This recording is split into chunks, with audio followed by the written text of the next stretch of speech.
Hey guys, I am doing the second part of every faction in Warhammer. Because of the first video being like fucked up and overcorrupted, some of these things I already know, but I'm gonna rewatch it, and pretty much just rewatch it, Sorry if you guys hear any background noise. It's my mom watching her novellas. Yeah, so from what I got from these guys, pretty much, get my notes, pretty much they're kind of based off of World War I and World War II, in like aesthetically. And these guys mainly win through sheer number of force and firepower. And let's see, their guns are pretty much known. The laser gun is pretty much known as a flashlight. It's as a joke. And the main Imperial Guard, you shouldn't really mention Cadia without them crying or some bullshit like that. Sorry guys, I'm trying to speed run this to get to where I'm at. But Cadia, so I'm guessing they had a bunch of these, because I do know that clones are a big thing in Warhammer. So I'm guessing most of these guys, or at least the people from Cadia, are clones, what I'm guessing. And I'm going to... sorry to those who are just getting into Warhammer like I was. I'm going to put this in a higher playback speed because I'm trying to get through this fast. Yeah, but you can always watch the original video below. There's a link there. Well, not really a link. I still haven't like gotten, like that thing where you're supposed to like verify and shit, where they finally let you put off topic. You'll see the fucking link, or you'll see it down there to watch the original video below. Man, game over, man. The Imperial Guard is the main fighting force of the Imperium, and in a world of horrifying creatures, galactic monstrosities, the literal demons themselves breaking through the fabric of time to kill you, the Imperial Guard are untold billions of regular men and women wearing modern day, like flak armor with a laser rifle. This is the humble las gun, the main weapon of the Imperial Guard. It fires superheated plasma lasers at an extremely fast fire rate. It is reliable, never jams. It can blow off limbs, giant holes in concrete. It is overall an extremely devastating weapon in modern day. It is one of the weakest in the 40k universe. Yeah, a laser rifle that never jams, it can blow off limbs, one of the weakest weapons. That's the world we're in right now. But who cares? Because the Imperial Guard has, in each battle, 500,000 of these men and women, 30,000 large armored tanks, 10,000 artillery batteries. The Imperial Guard wins through sheer numbers and firepower. They kind of have this World War I, World War II style aesthetic with legions of guardsmen as well as high company commanders and generals on the field along with them, and multiple kinds of troops. A normal Imperial Guard battle starts off with artillery, long lines of artillery, cracking the crust of the planet underneath the enemy's feet. And as this barrage continues, hundreds of thousands of guardsmen, a sea of guardsmen, surges forward, firing and charging at everything possible while the planet rumbles as tanks roll up behind them. Gunships block out the sun and tanks block out the dirt with the steps and hoofprints of millions of guardsmen. It is through numbers and sheer sundering firepower. They are the first and last line of defense for the Imperium and make up a huge bulk of the battles. The Imperial Guard is also made up of tons of different kinds of regiments. The Catachin jungle fighters live in a death world that's more hospitable than almost any firefight they'll ever get into. So they just have this steroid-looking, giant knife, Rambo Predator-looking sons of bitches, where nothing is anywhere near as scary as a simple night on their home planet. You have the Valhallan winter soldiers who haven't felt their toes in 300 years, the Mordian Iron Guard, who are more interested in making their shoes shine than actually fighting a battle, and then of course the big one, the Cadians from Cadia. The biggest export of guardsmen in the entirety of the Imperium. You will fire your first gun at 5. You will disassemble and reassemble it at 10. You will have pounding artillery drills day in and day out at 15. And you'll fight your first swarm lord at 16. And if you mention Cadia, you will burst into an unrelenting amount of tears and sadness like I do daily. To quote, I have at my command an entire battle group of the Imperial Guard, 50 regiments including specialized drop troops, stealthers, mechanized formations, armored companies, combat engineers, and mobile artillery. Over 500,000 fighting men and 30,000 tanks and artillery pieces are mine to command. Emperor, show mercy to the fool that stands against me, for I shall not. The Imperial Guard are my With these guys, what I have in my little note, on my little journal of notes, what I have is that they have extra organs, and there's a faction called the White Scar, which I haven't heard of. And another one I haven't heard of was Crimson Fist. Let's see. Oh, and High Gothic. I'm guessing that's what everybody speaks. At least that's what I think the language in Warhammer is. High Gothic. That's what I'm guessing, which I will have to look up later. And where I'm at right now is past the Battle Sisters, which they are so fucking badass. They are slowly becoming, from the descriptions alone, they are slowly becoming one of my favorite faction. All right, let's continue. The Angels of Death are up next. Space Marines are genetically engineered super soldiers and superhumans. They're given extra organs, their skin tissue is toughened, their bones are stronger, they're taller than the average person. They're pretty massive people, and these are the specialized super soldiers that carry out a lot of the more specific tasks for the Imperium. And there's tons of legions of them. In fact, there's one per Primarch. Each Primarch, the Emperor's son, as I mentioned before, oversees their legion of Space Marines. The genetic upgrade they get is based on the genes of said Primarch. It's something called a gene seed. That's what brings them up to this like superhuman level. As stated, each Primarch has their own legion. Robot Girly Man has the Ultramarines, Jagatai Khan has the White Scars, Rogel Dorn has the Imperial Fists, Corvus Corax has the Raven Guard. There's a whole bunch of other side sections that are also extremely interesting and have a little bit more of a twist on the average Space Marines, which we'll discuss in a bit. Humorously enough, I don't have a whole lot to say about Space Marines. They're superhumanly fast. In fact, it's been said that nothing that large should move that quick. These men in power armor are moving at blazing fast speeds, their reflexes are faster, their skin is tougher. They are overall just extremely powerful soldiers. In fact, where they differ, it comes down to which Space Marine legion we're talking about. For instance, the Ultramarines done by Robot Girlman, Gilliman, are the main blue boys, strong in almost every way, the jack of all trades kind of group that are a little bit too strong, and that's a lore problem, but the White Scars by Jagatai Khan are all about speed freaks, go fast. We're talking attack bikes, we're talking land speeders. You want to go in quick, you want to hit them hard, you want them to be swarming around like buzzflies, buzzsaws, with the speed of buzzsaws. Fuck you, Pale King. Salamanders love fire. Fire in the forge, fire in battle, flamers, melta-guns, multi-meltas. Just so long as something. I've never seen a White Castle around. Maybe I have. That's big. And they're also actually some of the nicest of the Space Marines. A lot of Space Marines have this kind of like holier than thou thing because of their genetic strength. However, the Salamanders tend to put human lives above the lives of themselves, which is actually rather rare. They're also all black, but not like just regular black, like 2 a.m. blind at a White Castle. Yeah. Sorry about that. I had to stretch. I was stretching while talking. Pretty much, they got the Kratos treatment, but like in reverse, where they're just covered.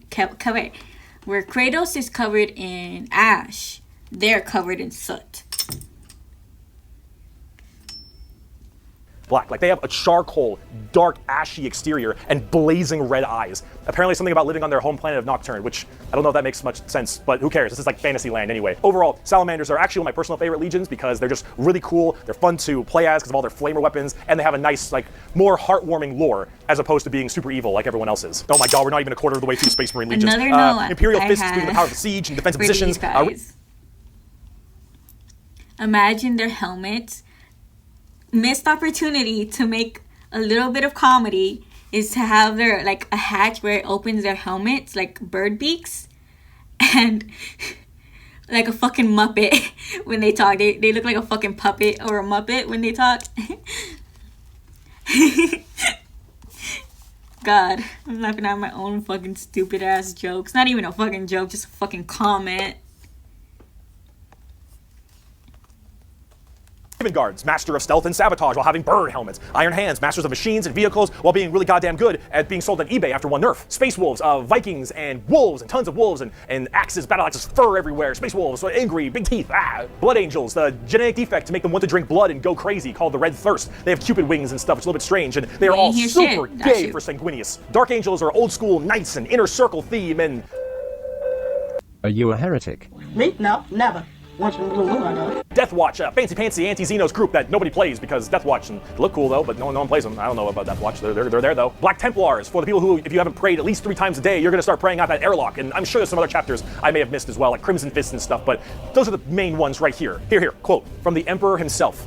They shall be my finest warriors, these men who give of themselves to me. Like clay I shall mold them, and in the furnace of war I shall forge them. They shall be of iron will and steely sinew. In great armor I shall clad them, and with the mightiest weapons shall they be armed. They will be untouched by plague or disease, no sickness shall blight them. They shall have such tactics, strategies, and machines that no foe will best them in battle. They are my bulwark against the terror, they are my defenders of humanity, they are my space marines, and they shall know no fear. I'll check how the video was posted, but hey, have they changed? Were they nerfed? Were they not? Were they even nerfed? Were they changed to make them even fucking stronger? And on the tabletop, let me know down in the comment section. Oh, they fuck hard. As of making this video, Space Marines are laughably strong.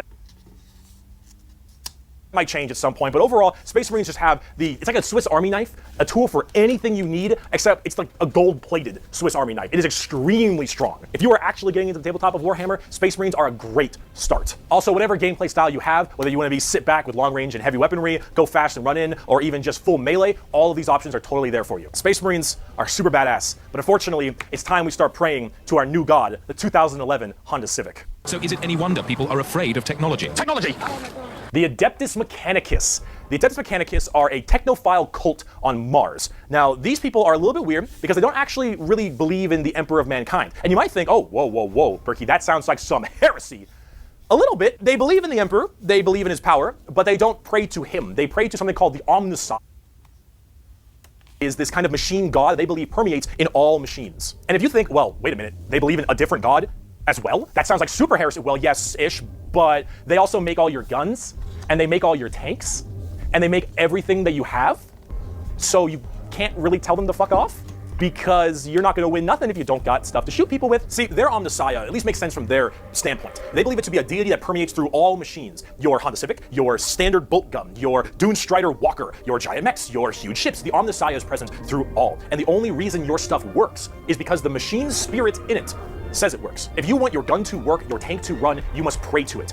And I mean full stop. You need to start chanting in high Gothic. You need to burn incense. You need to sit on your knees and pray to that car. You need to rub oil on your robes, and you need to go, ahomina, homina, homina, homina, homina, homina. Full stop. If you want your damn thing to work, if you want your gun to fire, you need to do that. They are very bizarre, and they actually have a bit of a point, because it's obviously working. And if you look at them, I don't know how that works, so they obviously know something about what they're doing. The most notable member of the Adeptus Mechanicus is Magos, whatever, Belisarius Call. Look at this dude. Look at this dude. Yeah, this is the group we're talking about. These are these weirdos. Here, the Omnissian Creed. The credo, Omnissiah. There is no truth in flesh, only betrayal. There is no strength in flesh, only weakness. There is no constancy in flesh, only decay. There is no certainty in flesh, but death. Flesh is weakness, flesh is death. The Omnissiah is the god of the machines, and if you wish to be whole, if you wish to be holy, if you wish to give unto him, you must saw down your limbs and remove your organs and replace them with mechanical parts, because that is what he wants, and that is how you will become enlightened. Hard technophiles mixed with religious extremism. Adeptus Mechanicus. Now, for their army side of things, they are with the Scutari. The Scutari operate with very bizarre weaponry and lots of different kinds of vehicles, tanks, and different people in between. They're very weird, but they have extremely wacky and enjoyable, and in fact quite effective both in the real game and in the lore, weaponry and gear. Overall, as an army on the tabletop, they're very weird and have a whole bunch of different shenanigans, but if you like kind of that quirky, wacky techno thing, I give them a pickup. Hell, they're so paranoid, I gotta keep going. They're so paranoid and crazy. These Dune Striders you see right here, one guy was able to make them work. One guy, and he died. And they're so scared they'll never work again that they keep them on and they never turn them off, and they run around in a circle the whole time until they need them and then they corral it and they go to battle. The Adeptus Mechanicus. Now, if you want to talk about faith, though, let's talk about the Sisters of Battle. Yeah. A simp has fallen for an ego in Lego City. The Sisters of Battle of the Adeptus Sororitas, if that's how I pronounce it correctly, is an all-female group of battle sisters going through the ecclesiarchy section of the Imperium. The ecclesiarchy is, of course, the church. This is, imagine a private army of the church, which is scary, and it is. The sisters are an extremely zealotous force, and they take this to a full extreme. They believe in three main things: faith, martyrdom, and fire. Through the bolter, the flamer, and the melta, the Sisters of Battle are extremely potent at taking out chaos and heretics. Mainly heretics, because as they are a fighting section of the ecclesiarchy church, that's the big thing they want to kill. Any form of heretic will face the Emperor's justice through those three main weapons, the bolter, the flamer, and the melta, and they will do so with extreme prejudice. Literally. They are the closest things we have to nuns in space. Now, and I'm talking hardcore nuns. They carry holy fire on their backs. They have holy books and sigils all across their armor. Their main battle tank is a fucking pipe organ missile launcher. They have small babies that they have removed their brain capacity to make them little servant cherubs. Test tube babies? I mean, because either way, that's kind of fucked up, but badass at the same time.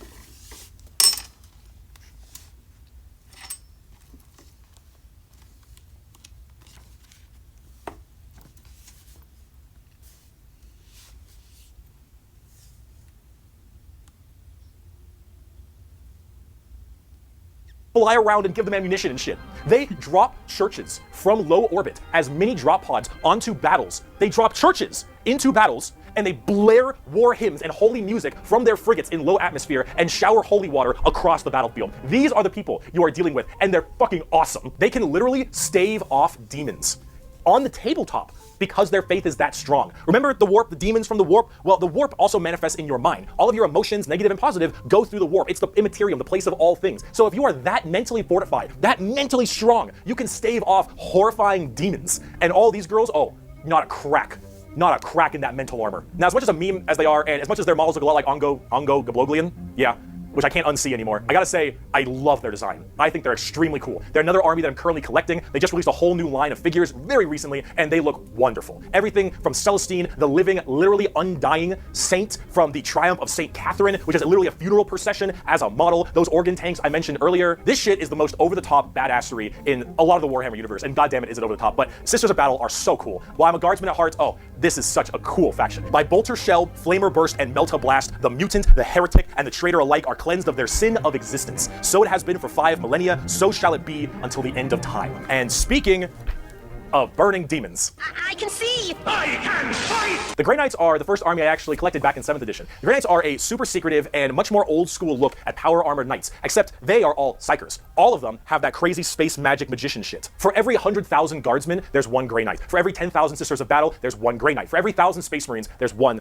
Grey Knight. Grey Knights are the strongest of the strong, both in mental will and absolute just strength. These are Space Marines that are all high-level psychers, all of them able to specifically do one goal, and that is kill demons. The Emperor believed that the demons of chaos were the #1 threat to the Imperium, and he probably is right. However, this group is entirely based on doing that through a myriad of tactics. Coming from the planet, or I guess the moon, of Titan in the Sol system, the Grey Knights are thrown through extremely rigorous training and are as clear of mind and soul as they possibly can be. Since the demons of the warp are the warp, and your mind projects to the warp, people can go insane very fast, especially lower level psychers. These Grey Knights need to be able to harness the warp in the presence of demons and stay perfectly sane. One of their characters, one of my favorite characters, is named Castellan Crow. He has a demon blade, the black blade of Mahamahama, and he has to have it on him because it tempts everyone nearby, constantly beckoning them, use my power, use my strength, suck my penis, whatever the possibility. And so he has to keep it on him all the time as this thing whispers to him consistently, and he has to stave it off forever, being alone in his chambers or on the battlefield, because anyone who gets too close to it might be tempted a little too hard. He is that pure of heart and mind, and all the characters in the Grey Knights are basically like that. The only issue is that Grey Knights have a scorched earth policy. You know, more ways than one. If they're fighting demons, demons corrupt them, they go crazy. So if I'm a guardsman and I'm fighting demons, and the Grey Knights arrive and I kill all the demons, I'm a risk. And so get crazy. So if I'm a guardsman and I'm fighting demons, and the Grey Knights arrive, and I kill all the demons, I'm a risk. And so...